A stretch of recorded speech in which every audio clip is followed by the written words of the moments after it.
I maintain the city's abandoned cooling tunnels, but they whisper back at night.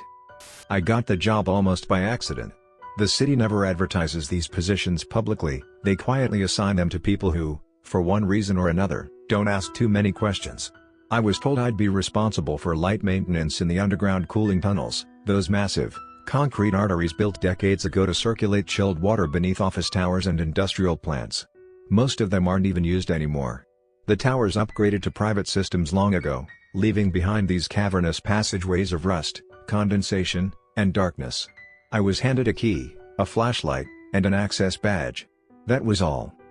The first time I stepped down into the cooling tunnels, I felt the temperature drop instantly, like the air itself had been drained of warmth.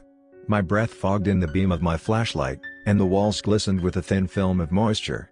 Everything down there smells of mildew, stagnant water, and something faintly metallic, like blood that's been left to dry. The concrete corridors stretch on endlessly, intersecting like a forgotten maze beneath the city. They're wide enough for small maintenance vehicles, but I never use them. I walk slowly. The sound of my boots on wet concrete echoes back at me in strange ways, like the tunnels aren't quite repeating my footsteps but answering them. By day, it feels like routine work. Checking valves, recording pressure readings, wiping down gauges that no one will ever read. But the city only sends me down there at night. They said it was for safety, since daytime maintenance might interfere with building operations. That never made sense, because these tunnels have been unused for decades. The truth is, when the sun goes down, the tunnels change. At first, it was small things. I'd hear a faint drip somewhere far down the corridor, then find the pipe bone dry when I reached it. I'd swear I saw movement in the beam of my flashlight, just a flicker at the edge, but when I spun around, the tunnel was empty, stretching back into blackness. Then came the whispers. They don't start immediately. Usually, it's after midnight when the tunnels begin to hum with a low vibration, like a building settling, except there are no buildings directly above me. Then the whispers bleed in, soft and hissing, like voices carried through water. At first, I thought it was just the wind pushing through vents, but the longer I listened, the clearer they became. Words formed. Not loud, never direct, but present enough to catch my ear. Stay here. Don't leave. He's watching. The worst part is, the whispers don't echo. Everything else echoes endlessly in the tunnels, but not them. They sound close, right at the side of my head, just behind me. 2 nights ago, I followed a whisper. I don't know why, I just couldn't help myself. The voice kept repeating a phrase, down here, down here, down here. It lured me past the section I was assigned to, deeper into areas the city map had labeled as sealed. But the corridor was open. No barriers, no warnings. Just damp air and that faint metallic smell growing stronger. I walked until my flashlight caught something scratched into the wall, hundreds of tiny etchings, all overlapping, like fingernails had clawed into the concrete. Some looked fresh. Others had been worn smooth by condensation. My beam caught a single word, over and over, carved with obsessive repetition, cold. That's when I heard it. Not a whisper this time, but a chorus. Voices all around me, overlapping in a suffocating hiss. My flashlight flickered. The walls pulsed with condensation like veins beneath skin, and for one impossible second, I thought I saw faces pressed against the concrete, mouths moving silently behind a thin layer of stone, eyes bulging as if they were drowning inside the walls. I ran. I didn't stop until I reached the service hatch that led back up to the street. Even then, I swear I heard them following, their voices fading only when I slammed the hatch shut. I told myself I'd never go back. But last night, the city called again. They never explain, they just instruct. You're scheduled for inspection, they said. And when I told them the section was unsafe, they grew quiet on the line before saying, we know. That's why you need to go. So tonight, I'll go back down. The key is already in my pocket. The badge is clipped to my shirt. I keep telling myself I'll quit tomorrow, that no paycheck is worth hearing the dead speak through the walls. But the whispers are already in my head, and the worst part is, I think they know my name now. The elevator ride down feels longer than usual, like the cables are stretching with every floor I descend. By the time the doors open, the air hits me like a wet cloth pressed over my face, thick, stale, humming with a vibration I can't quite place. The tunnels stretch out like veins, concrete arteries that once pumped cool air into the city above. Now they just breathe silence. Until the silence starts to breathe back. My boots echo off the floor, but in between those echoes, another rhythm stirs, A hushed cadence, a choir of voices murmuring just out of earshot. As I walk deeper, the lights above me flicker, as if they're struggling against something unseen. I glance at the walls, at the rust-stained pipes and peeling paint, but I can swear the texture shifts when I'm not looking directly at it, bulging and smoothing like skin pulling tight over bone. One section of wall bears long, jagged scratches, too high up for rats, too deep for tools. My flashlight beam skates across them, and I feel a pulse in my ears, like the tunnels themselves are pushing against me, trying to shove me back the way I came. But I keep moving, because that's what the job requires. That's what I've always told myself. Except tonight, when the whispers rise, they don't stay muffled. They form words. They chant them in a dozen voices, layered over each other until the sound feels less like noise and more like something alive, something with weight pressing into my skull. I freeze when I hear it, my name.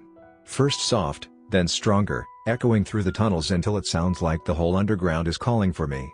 Michael, they sigh. Michael, we've been waiting. The wrench in my belt feels useless, like a child's toy. My flashlight flickers once, then steadies, and in that instant of dimness, I see shapes crawling just out of the circle of light. They move too fast for me to track, shadows bending against the direction of my beam. I don't know if they're real or if the tunnels themselves are making me see them. But when one of them brushes against the wall, I hear the concrete moan.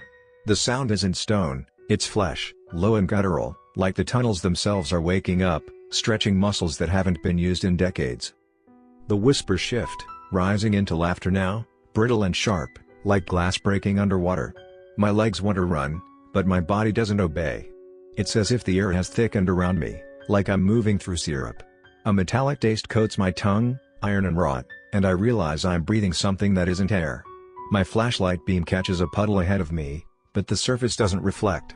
Instead, it ripples outward, like something beneath the surface is moving closer. I lean forward without meaning to, drawn by the sound, the same voices, clearer now, bubbling up from the liquid itself. The whispers stop suddenly. The silence hits me so hard it feels like my ears have been plugged. That's when I realize it's not silence at all, it's breath. Something is breathing, long and deep, like lungs the size of buildings inhaling from every corner of the tunnels. My chest tightens as if the air itself doesn't belong to me anymore. Then the puddle rises, not splashes, not spills, but rises, forming a shape, a head without eyes, a mouth stretching wider than it should. The lips don't move, but I hear it. Not a whisper this time. A voice, full and heavy, vibrating the walls. Michael. Stay. The tunnels groan again. Louder this time, a chorus of concrete and rust bending with strain. I feel the ground shift beneath me, a rumbling that climbs up my legs into my spine. The walls are moving, closing in, not just shrinking, but bending inward like ribs collapsing around a lung.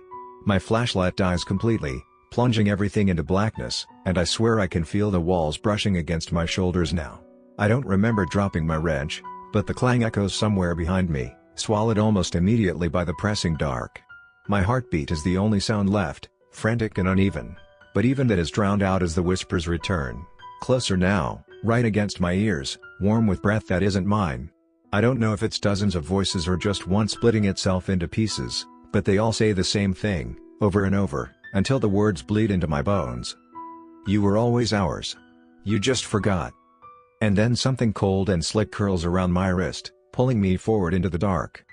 At first, I think it's a loose pipe or a dangling wire, but no, this thing pulses faintly, like it's alive, its grip tightening and relaxing with a rhythm that feels too deliberate to be accidental. My flashlight jerks out of my other hand and clatters onto the wet floor, its beam spinning madly across the tunnel walls. The shadows stretch and twist in impossible shapes as the light flickers, and in that nauseating strobe, I swear I see a face pressed against the concrete, wide, colorless eyes and a mouth too long, too wet, mouthing words I can't hear but somehow feel in the back of my skull. I dig my nails into whatever's wrapped around me, but it's smooth and rubbery, like heel skin slicked with oil. When I pull, it pulls harder, dragging me toward a seam in the wall that hadn't been there before, a dark, wet slit that seems to breathe in time with the whispers. The smell hits next, rotting copper, mildew, and something sweet, sickly, like spoiled fruit. It fills my lungs so fast that I gag, choking on the air itself. The grip around my wrist yanks harder, and I stumble forward, my knees splashing in cold runoff. My flashlight, now lying sideways, steadies its beam on the wall, and I realize the concrete is covered in carvings, symbols scratched deep into the surface with something sharp. They look like blueprints at first, angular lines, loops, and numbers, but the longer I stare, the more they shift, bending into shapes that feel familiar yet impossible, like diagrams of bones I don't have or organs I don't recognize. I blink, and the carvings glisten as if freshly etched, tiny rivulets of dark liquid seeping out from the grooves and crawling toward the floor. They don't drip, they crawl, dragging themselves like insects toward the water pooling around my knees. That's when I understand, the walls themselves are bleeding, and the tunnel is alive. The whispers rise above the groaning pipes, clearer now, layered voices pressing against my mind from every direction. Some chant, low and steady, like a lullaby hummed through broken teeth. Others shriek with laughter that echoes inside my chest until I can't tell if the sound is in the air or if my ribs are vibrating with it. My wrist burns as the slick coil tightens, and I finally catch a glimpse of it under the shifting beam, not a pipe, not a wire, but a black, sinewy appendage, pocked with tiny mouths that open and close in silent hunger. One of those mouths stretches wide, revealing not teeth but rows of whispering tongues, each one writhing like worms. They don't speak with sound, they speak with memory. My mother's voice. My childhood laughter. My own voice, crying for help. Every sound I'd forgotten is played back to me in 1,000 discordant layers until I'm gasping for breath, my mind splintering under the weight of hearing myself die in a dozen different ways. I claw at the thing, desperate, but as my nails dig in, more mouths bloom along its length, each biting down on my skin with pinprick stabs. The wall seam breathes wider now, its slick edges quivering as if in anticipation. The whispers all converge into one phrase, chanted in tones so deep the tunnel itself vibrates: "We are still here. We are waiting." The coil yanks me again, this time with bone-snapping force, and I slam against the wall, cheek pressed against the carvings. They pulse under my skin like veins, their warmth seeping into me until I feel them beating in rhythm with my heart. My flashlight sputters one last time before dying completely, plunging everything into suffocating black. But in that black, I see clearer than ever, not with my eyes, but with something deeper. The tunnels stretch on forever, arteries winding under the city, feeding something vast and unspeakable that lives below. And in that moment, I know, these tunnels aren't abandoned. They were never abandoned. They're just waiting to be fed. I scream, thrashing, but it's useless. The mouths along the coil tear into me, swallowing my cries before they leave my throat. My body convulses as the seam in the wall yawns wider, fleshy and wet, and the last thing I feel before being pulled inside is the cold kiss of the concrete ceiling shut around me, leaving the tunnel silent again. The city above goes on, unaware, as the whispers settle back into the pipes, waiting for the next caretaker, the next fool who thinks they can maintain what was never built by human hands. And somewhere in the darkness, deeper than I ever imagined, I hear my own voice join the chorus of whispers.